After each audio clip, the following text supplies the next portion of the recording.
New York City finally does it.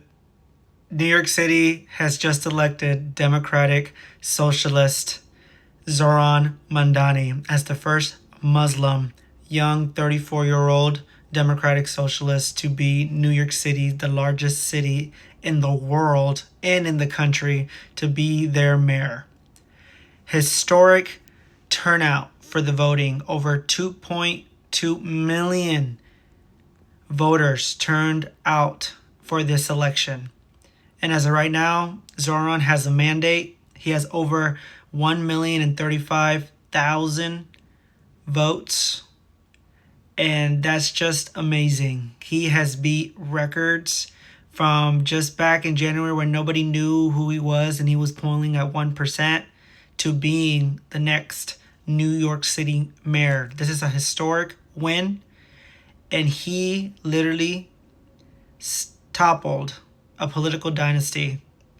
This would be in the history books for many years to come. Congratulations to Zohran Mamdani and the Democratic Party that have won through all the states, and for California that passed to Proposition 50. This is a clear sign to the White House and Donald Trump that when you make promises you can't keep and you overreach on your authority, the voters will speak out. And we will vote you out. And we will get representatives that speak for our values and get the shit done. If you guys can't do it, then we vote people in that will get the shit done. So congratulations to Zohran Mamdani. And congratulations to the people of New York. They're always the center of change and progress. I also do want to mention that now what's next? Donald Trump has already been threatening that he would withhold funding for New York City projects, which he doesn't have the authority to. This is money that the voters pay in and already appropriated from by Congress. So we obviously going to see a clash between Zohran Mamdani and Donald Trump. It's going to be very interesting how Zohran Mamdani handles the convicted felon in the White House. But I think people are ready for the challenge. You know, we just witnessed in the past couple hours that when Donald Trump tries to tell people what to do, especially in deep blue New York City, it doesn't go well for the Republicans. And the fact that he was telling New York voters, you have no choice but to vote for Cuomo because communist that, communist this. You're the president of the United States and you're being Islamophobic to a candidate that's majority favored in the city. You can't be mad at a city for picking their leader. You didn't say shit when half the country picked you and now you're president again, the most powerful person in the world. And did you say shit? No. So the fact that you're using this, that's election interference. And it's honestly backfired on you. It backfired on the Republicans. 35 days on the government shutdown has clearly really affected public sentiment and it's backfiring on the Republicans. And this is a very, very good sign that the Democrats will take back the House in 2026. Of course, a lot could happen within next year, but New Jersey especially was a bellwether for where things at right now and how the public feels on Trump policies. Right now, Donald Trump is at 37% approval rate with 68% disapproval performance as president. So people do not like where the country's going right now. 75% say the country's going backwards and they feel much worse when it comes to their pockets and financially. And it doesn't seem like anything's getting better. And that clearly showed in Virginia. That clearly showed in New Jersey. And obviously now in New York when the whole world was watching that election. And Democrats just swamped the Republicans. God bless America. America's the greatest country in the world.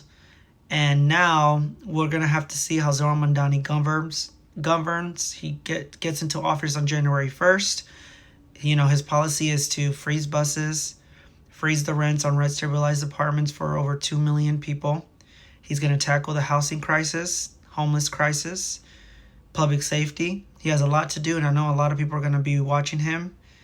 And clearly, his message spoke to New York voters in huge numbers, especially with the young people finally turning out. Huge numbers of young voters turned out for this election, And, since honestly 2020, even 2026, Democrats have had a hard time to try to get young voters back into their party, because in 2024, a lot of young voters actually switched right and actually voted for Donald Trump, because they just feel that the Democratic Party just lost their way, doesn't feel like they're being represented by them anymore, and then they feel more aligned with the Republicans, especially Donald Trump. I don't know why, but it just feels, it's just hard for the Democrats to just find their footing. And tonight was a very, very big step in the right direction for Democrats. We really needed these wins. The Democrats just, again, swamped the Republicans.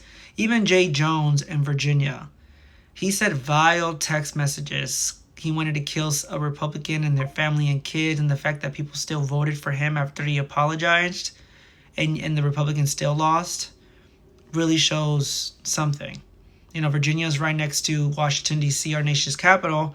So obviously they got the brunt of the government shutdown and everything that Doge was doing, and all the stupid policies that Donald Trump is doing. It affects them first.